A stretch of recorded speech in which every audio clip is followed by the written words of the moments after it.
Nagbago na talaga ang kalye didi sa Doña Manuela Village, Barangay Tinampo, Palapag, Northern Samar, kay Sanhi.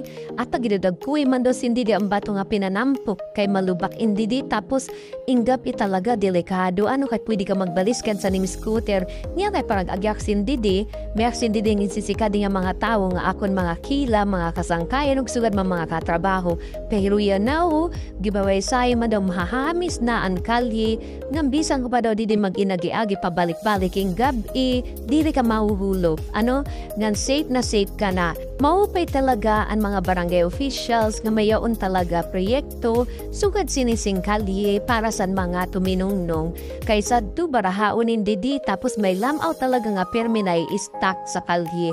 Stagnant ba? Pero yan na mahamis naman daw didi, dili na makahurulok mag-inagi-agi. Salamat sa panalimbasog sa barangay officials, sa barangay Tinampo, sa Doña Manuela Village, sa pangunguna ni Punong Barangay Honorable Jane Mawelo Umayon.